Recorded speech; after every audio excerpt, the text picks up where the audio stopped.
اعوذ باللہ من الشیطان الرجیم بسم اللہ الرحمن الرحیم ما کذب الفؤاد ما رأى،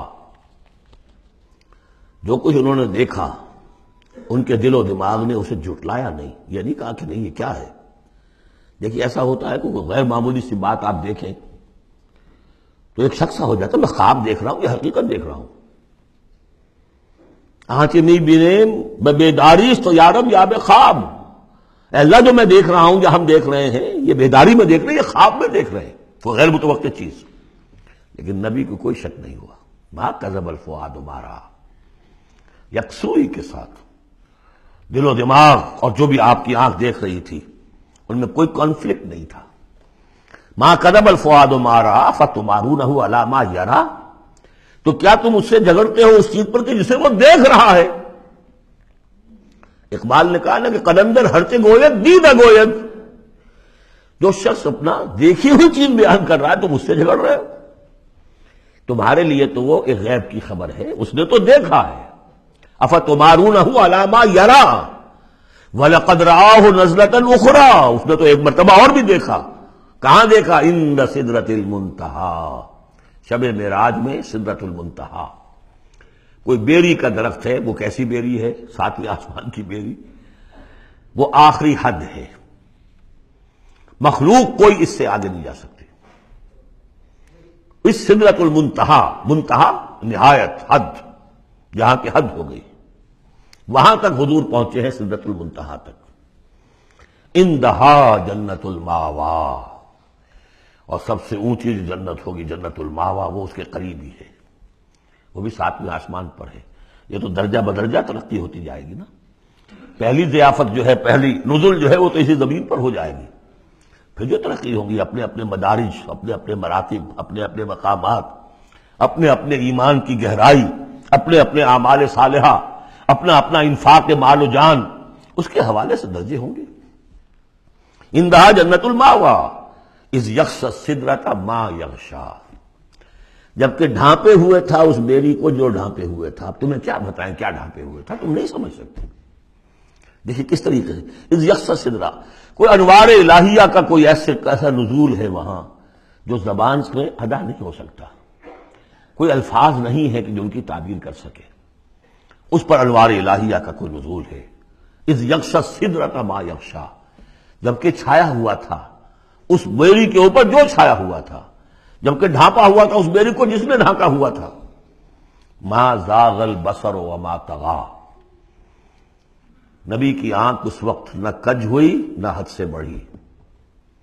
یہ دو انتہائیں ہوتی ہیں، ایک تو یہ کہ آپ کسی انٹینس لائٹ کو فیس نہ کر سکے تو نگاہ ہٹائیں گے، آپ یہ جھپک لیں گے، فیس نہیں کر سکتے اگر آپ میں ہمت نہیں، استعداد نہیں ہے۔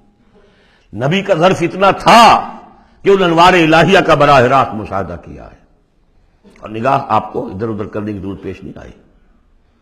لیکن طغا ایک حد ادب بھی ہوتا ہے جس سے آگے انسان کو نہیں جانا چاہیے۔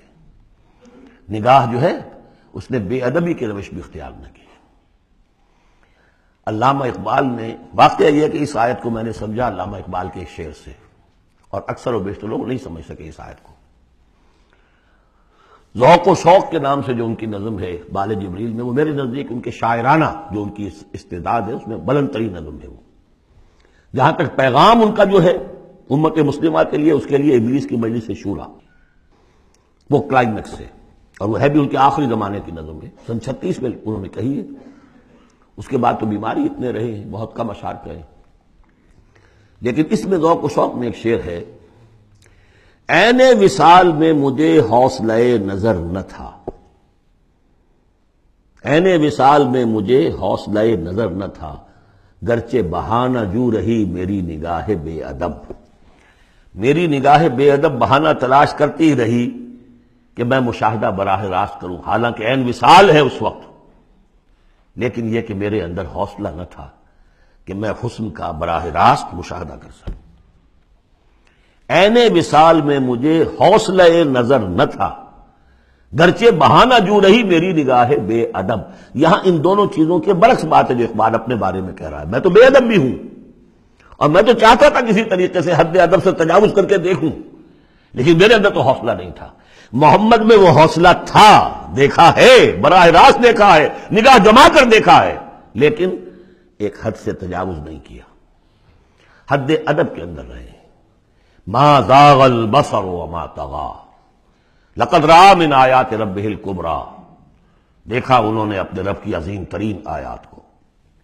اب وہاں جا کر جو مشاہدہ ہوا ہے وہ تو اللہ کی عظیم ترین آیات کا ہے، اور اسی سے در حقیقت دلیل ہے ام المومنین حضرت عائشہ صدیقہ رضی اللہ تعالی عنہ اور حضرت عمر رضی اللہ تعالی عنہ کا جو قول ہے۔ شب معراج میں بھی حضور نے اللہ کو نہیں دیکھا، اللہ کی عظیم ترین آیات کو دیکھا، جو تجلی تھی اس وقت اللہ کی۔ حضرت عائشہ صدیقہ کا کہنا تو یہ ہے کہ نور لا یرا، وہ نور ہے، دیکھے کیسے جا سکتا ہے۔ بہرحال وہاں بھی قرآن جو کہہ رہا ہے وہ یہ نہیں کہہ رہا ہے کہ اللہ کو دیکھا، نہیں، جیسے کہ وہ جو شب معراج میں پہلا سفر کا حصہ تھا زمینی، مسجد حرام سے مسجد اقصی تک، سبحان الذی اسریٰ بعبدہ لیلا من المسجد الحرام الى المسجد الاقصی الذی بارکنا حولہ لنریہ من آیاتنا، وہاں پر بھی اللہ نے اپنی آیات کا مشاہدہ کرایا، لیکن وہ زمینی آیات ہیں اللہ کی، وہ برکات جو ہیں زمینی ہیں۔ یہ تجلی جو ہو رہی ہے یہ ہو رہی ہے اس سدرۃ المنتہا پر، آخری حد ہے، مخلوق کی آخری حد ہے، اس سے آگے کہیے حرم ہے، حریم ذات ہے اللہ کی، جس میں کسی غیر کا کوئی دخل ممکن نہیں۔ اس حد پر جا کر جو وہاں تجلیات باری تعالیٰ تھے ان کا مشاہدہ کیا ہے۔ لقد رأى من آیات ربہ الکبریٰ افرأیتم اللات والعزیٰ۔ اب یہاں مضامین وہی شروع ہو گئے ہیں جو مکی صورتوں کے ہیں۔ صدق اللہ العظیم۔